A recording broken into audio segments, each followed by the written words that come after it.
আজ রবিবার, ঘড়িতে এখন বাজছে সন্ধে ৮টা, আর আমিও কোমর বেঁধে লেগে পড়েছি কালকে জন্মাষ্টমীর প্রিপারেশনের জন্য। হ্যালো এভরিওয়ান, আমি মধুমিতা। আশা করি তোমরা সবাই খুব ভালো আছো।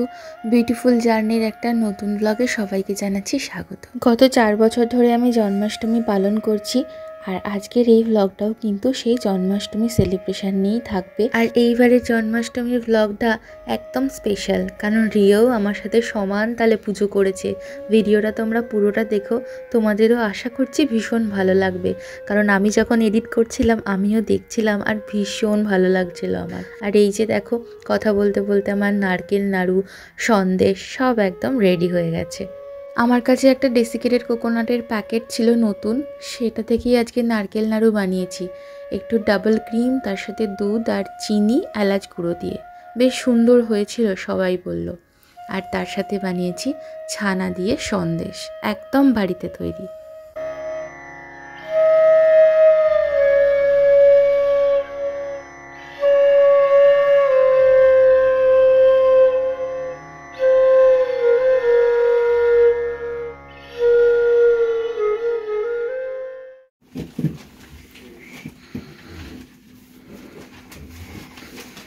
এখন রাত্রিবেলায় ঘড়িতে বাজছে 9টা, আর আমাদের এখানে এখন চলছে কালকে জন্মাষ্টমী পালনের একটা ছোটোখাটো প্রস্তুতি।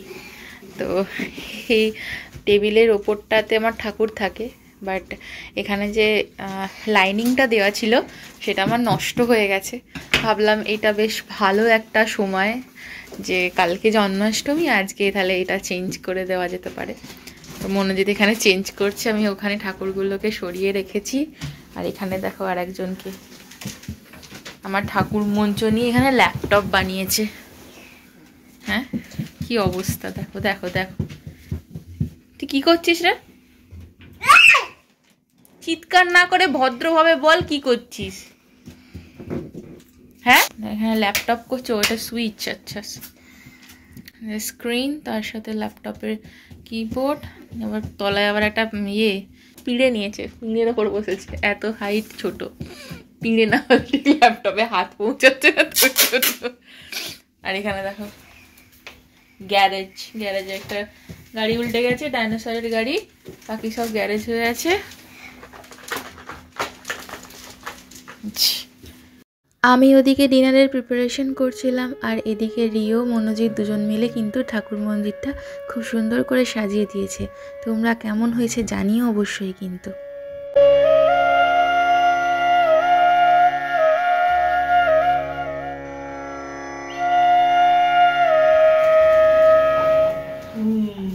কিরে, কোথা থেকে এলি? সুমন আঙ্কেলের বাড়ি থেকে?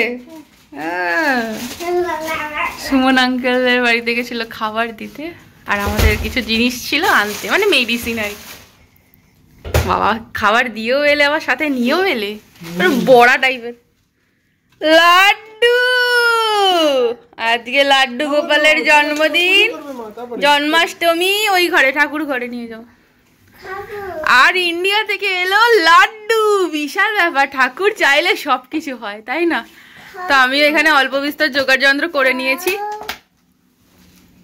এই যে আমাদের ইন্ডিয়ার লাড্ডু। হ্যাঁ, থ্যাংক ইউ সুমন দা। আমার লাড্ডু গোপাল আগে লাড্ডু খেয়ে ঠাকুরকে তারপর নিবেদন করবে। আরে তুই যেটা খেতিস মধ্যম গ্রামে, লাড্ডু যেটা খেতে ভালোবাসতিস, সেটাই এসছে। থ্যাংক ইউ বলে দাও সুমন আঙ্কেলকে, আন্টিকে পাঠিয়েছে না। এই লাড্ডুটা এই প্রথমবার, 1 বছর পরে আমরা খাবো আর কি। বাথরুমে খাবি? এ আবার বলে বাথরুমে খাবে। এর মাথায় এখন শুধু বাবেল ভাত খুঁজছে, আর কিচ্ছু না। Hello everyone, good afternoon. এখন ঘড়িতে বাজছে 2:38, আর আজকে আমি জন্মাষ্টমীর পুজোটা একটু তাড়াতাড়ি করে নিচ্ছি, কারণ আমরা বিকালবেলায় একটা মন্দিরে যাব। তো সেই কারণের জন্য পুজোটা তাড়াতাড়ি করব। তো সব কিছু রেডি হয়ে গেছে, মানে এক জায়গায় করে নিয়েছি। এই যে অলরেডি তোমাদের দেখিয়েছি, মোটামুটি সব কিছু অ্যারেঞ্জ হয়ে গেছে, শুধু ফলগুলো কেটে ভালো করে সাজিয়ে গুছিয়ে দিতে হবে। আর মনোজিৎ সকালবেলায় গিয়ে এই ফুলটা নিয়ে এসেছে, মনোজিৎ আর রিও দুজনেই গেছিলো, দিয়ে কালকে রাতে তো এটা সুন্দর করে সাজিয়ে দিয়েছে মনোজিৎ। আর দেখো সব থেকে বড় কথা, এখানে গণেশ আর বিষ্ণু এই দুটো ঠাকুরই কিন্তু পুরো একদম কালো হয়ে গেছিল, রূপোর ঠাকুর। এই দুটো ঠাকুর মনোজিৎ কি পেয়েছিল হচ্ছে ওর গৃহপ্রবেশের সময়, ওর দিদি জামাইবাবু দিয়েছিল, তো সেটা আমরা নিয়ে এসেছি এখানে। তো ওটা পুরো কালো হয়ে গেছিলো, রূপো কালো হয়ে যায় খুব তাড়াতাড়ি, সেজন্য কালকে না আমি একটা ওই পেস্ট নিয়ে এসেছি, ওটা দিয়ে জাস্ট ব্রাশ দিয়ে ঘষেছি, পুরো ক্লিন হয়ে গেছে একদম, বেশ ভালো। কিন্তু hello everyone, good afternoon, welcome to my channel beautiful জার্নির নতুন ব্লগে সবাইকে স্বাগত জানাচ্ছি। কাল রাত থেকে ব্লগটা স্টার্ট করেছি বটে, কিন্তু প্রপারলি শুরু করা কিন্তু হয়নি। সকাল থেকে এত ব্যস্ত ছিলাম, সকালবেলায় উঠে সমস্ত রান্না বান্না করেছি, মানে মনোজিৎ, রিও আর আমার গোপাল ঠাকুর এখানে ফল চুরি করছে, দেখো দেখো দেখো কি অবস্থা। এবার ঠাকুরের কাছে থাক, চেয়ারটাকে টেনে নিয়ে এসছে, নিয়ে এসে দেখো এইসব করছে। যাই হোক, সকালবেলায় উঠে লাঞ্চ বানালাম, ভাত, ডাল, পোস্ত, তারপরে মাছের ঝাল। এগুলো হচ্ছে সুমনদা আজকে এসেছে তো ইন্ডিয়া থেকে ব্যাক করেছে, তো ওর সুমনদার জন্য একটু লাঞ্চ বানিয়ে দিয়েছি। সুমনদার একজন বন্ধু এসছে সাথে, তো দুজনকে লাঞ্চ বানিয়ে দিয়েছি অল্প বিস্তর, একেবারে হয়ে গেল। রিও আর মনোজিৎও খেয়ে নেবে, মানে মনোজিৎ খাবে না মাছ, মনোজিৎ নিরামিষ খাবে, আর রিওর জন্য মাছ হয়েছে। তো আর তারপরে ঠাকুরের জন্য সবকিছু, তারপর ঠাকুরের জন্য সবকিছু রেডি করেছি, লুচি, আলু ভাজা। আজকে একদম সিম্পল রেখেছি, কারণ আমরা যেহেতু বিকালে যাব, তাই জন্য আর কি কোনো রকম কিছু আলাদা করে মানে অনেক বেশি আয়োজন করা হয়নি, জাস্ট ভোগ প্রসাদের জন্য যেটুকু দরকার সেইটুকু। চলো ফলগুলো কেটে ফেলি ঝটপট করে। তো এখানে এখন আমি থালাগুলো একটু অ্যালুমিনিয়ামের ফয়েল দিয়ে র্যাপ করে দিচ্ছি, যাতে একটু দেখতে ভালো লাগে।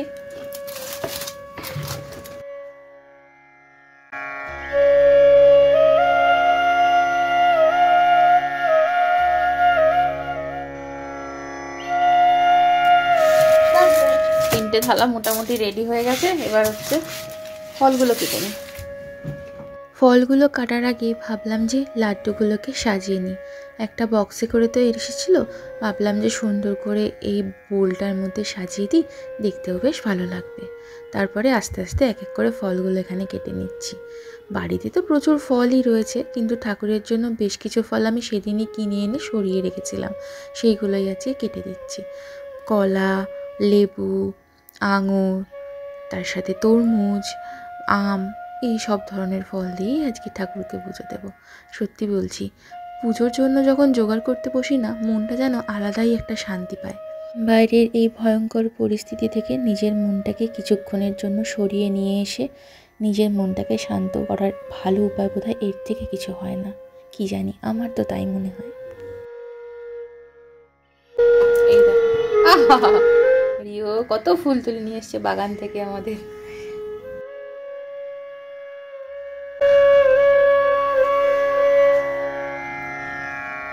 আমি আধখানা আম দিয়ে না বড়া বানিয়েছি, তাই এখানে তোমরা হাফ আম আমাকে ছাড়াতে দেখবে, মানে এক ফালি আম দিয়ে। তাল তো পাইনি, তো সেই কারণের জন্য আমার গোপাল ঠাকুর যেহেতু আম খেতে ভালোবাসে, তাই জন্য আমি এবারে একটু অন্যরকমভাবে বড়া বানিয়েছি, সেটা হচ্ছে আমের বড়া।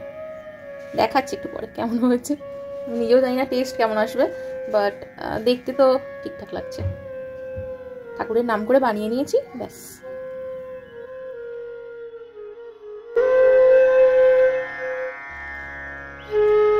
তরমুজ রিও বরাবরই খেতে ভালোবাসে, তাই তরমুজটা পুজোতে দেওয়াটা আমার কাছে মনে হয়েছে বাধ্যতামূলক, তাই এই এত বড় তরমুজ একটা নিয়ে এসেছি। এর থেকে ছোট সাইজ এখানে পাওয়া যায় না। তবে আমি যতবারই তরমুজ কাটতে যাই, সে দেশে হোক বা বিদেশে, সবসময় এই লাইটের মতোই আমার ভেতরে ধুকপুক ধুকপুক করতে থাকে। কারণ সেটা লাল হবে কি সাদা হবে তো আমি যতক্ষণ না কাটছি ততক্ষণ পর্যন্ত তো বুঝতে পারছি না, সেই কারণের জন্য। তবে এখানে তরমুজগুলো খুব একটা ধোঁকা আজ পর্যন্ত আমাকে দেয়নি, সবসময়ই যখন কেটেছি ভেতরে লালই হয়েছে এবং মিষ্টিও হয়েছে খুব তার সাথে।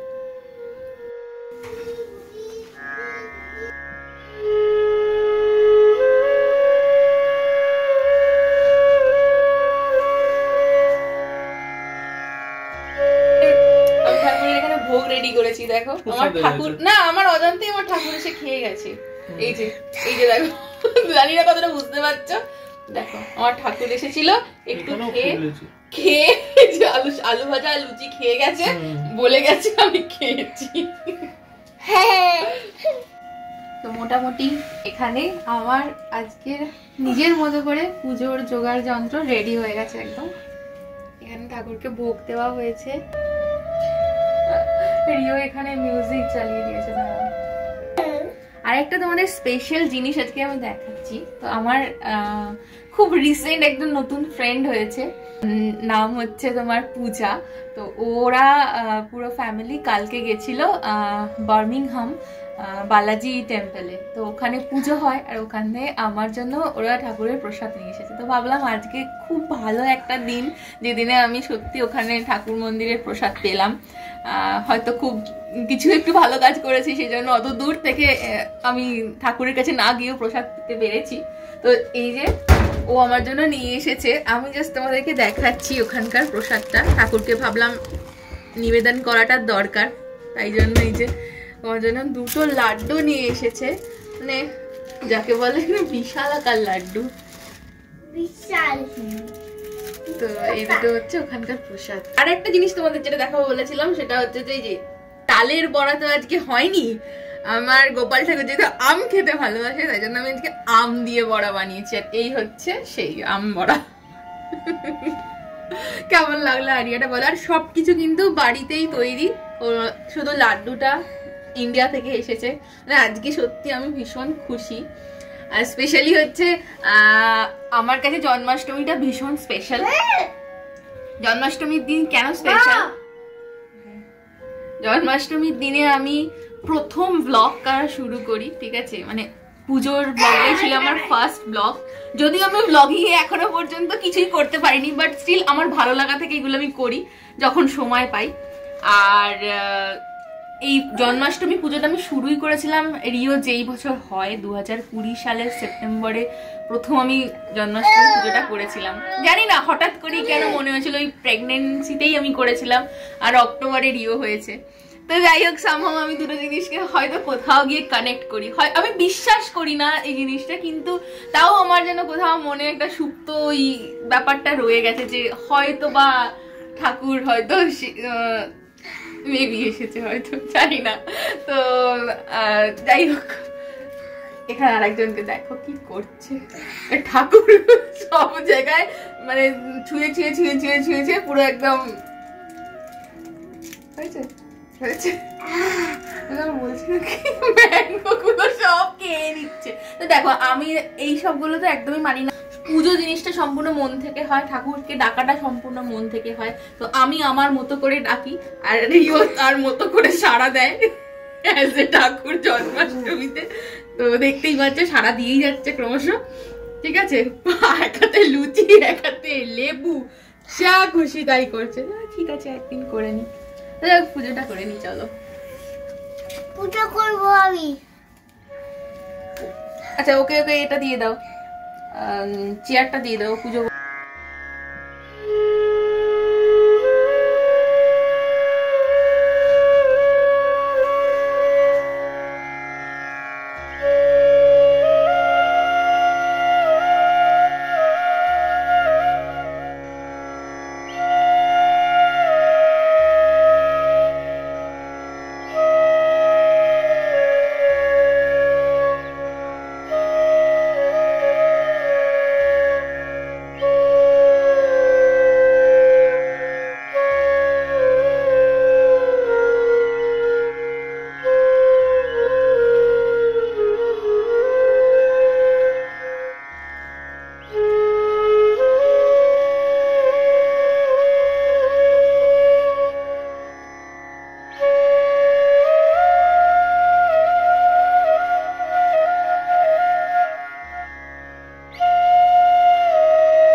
Everyone, good evening.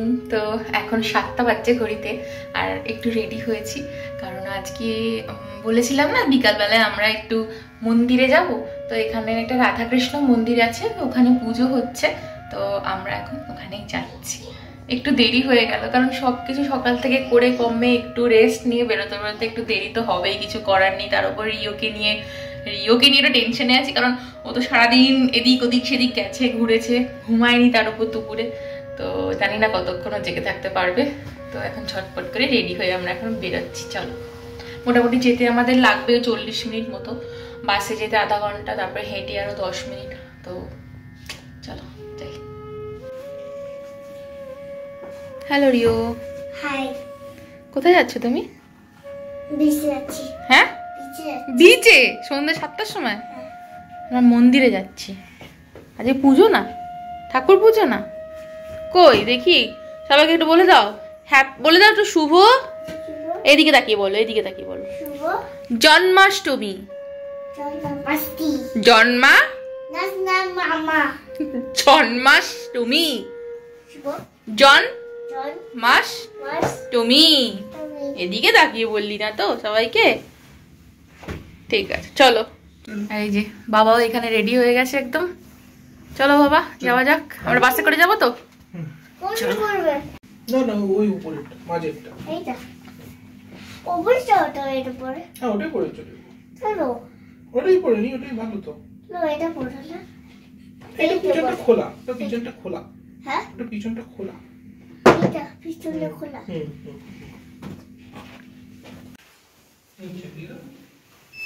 সরি কি মিষ্টি লাগছে রিওকে দেখতে, ডেনিম পরে একটা সাদা রঙের সোয়েটার পরে। Down down. চলো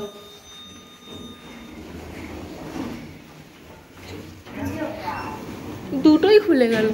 ওই উপরটা নিচে। কোথায় 135? কই 135 দেখা দেখি।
দিওয়ালি এত সুন্দর করে সাজিয়েছে লাইট গুলোর জন্য, স্পেশালি মনে হচ্ছে যেন দিওয়ালি পুরো।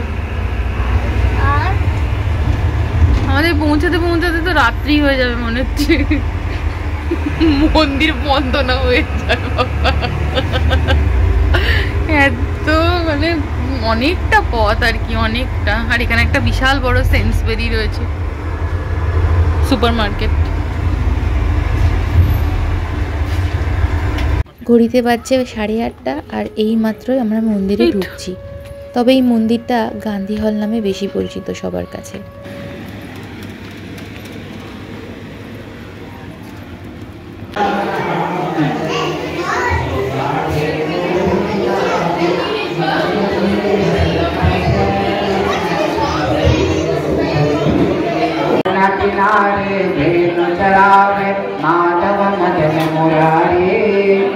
ভেতরে বেশ ভালো ভিড় আছে, সবাই এখানে লাইন দিয়েছে শ্রীকৃষ্ণকে একবার দোলনাতে দোলানোর জন্য। মন্দিরটা ছোট হলেও ঠাকুরের মূর্তি রয়েছে অগুণ, যেটা দেখে সত্যি বলছি চোখ দুটো জুড়িয়ে যাবে, মনটাও ভালো হয়ে যাবে।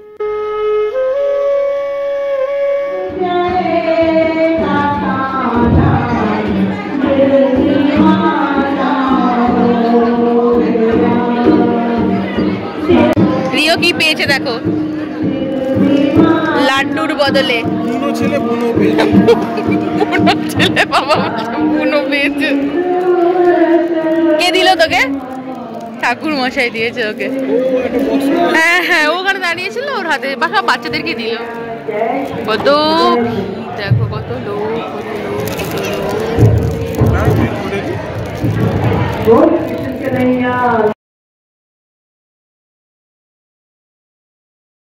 তারপর যখন ভিড়টা অনেকটা কমে গেল লাইনের, তখন আমি আর রিও গিয়েও একটু দোলনা দুলিয়ে এলাম আর ঠাকুরকে প্রণাম করে এলাম।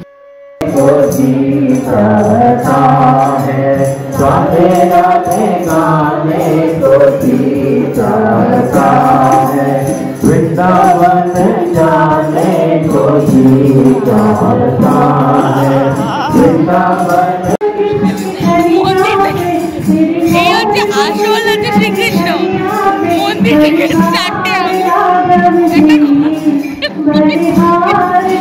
আমি পেছনে সরে এসেছি, ও কোনো নেই, নিজেই গেছে, নিয়ে তো ছিল।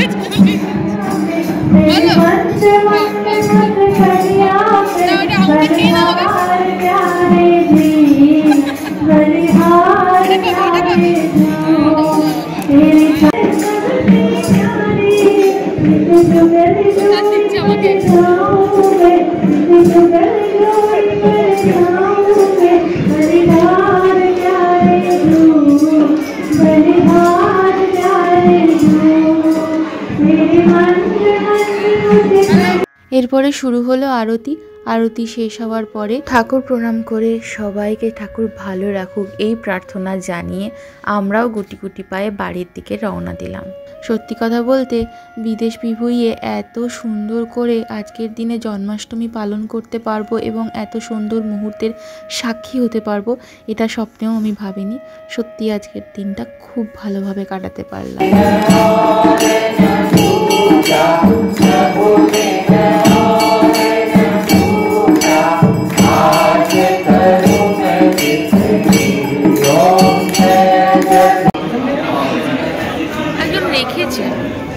এই প্রথমবার আমি তুলসী গাছ দেখলাম ইউকেতে আসার পরে, কারোর একজনের। ওখানে সবাইকে প্রসাদে বাদাম মিল্ক শেক দেওয়া হয়েছিল আর তার সাথে ছিল ঠাকুরের প্রসাদী ফল। রিও এখানে একটুখানি অল্প করে দুধ খেয়েছিল, আমি খাই না বাদাম ফ্লেভারের কিছু, তাই আমি আর খাইনি। মনোজিৎ খেলো, দিয়ে আমরা বাড়ির পথে রওনা দিলাম। আজকের মতো ব্লগটা এই পর্যন্তই। কেমন লাগলো জন্মাষ্টমীর ব্লগ সবাই জানিও। সবাই খুব ভালো থেকো, দেখা হচ্ছে নেক্সট ব্লগে। Tata, bye bye. সবাই খুব ভালো থেকো।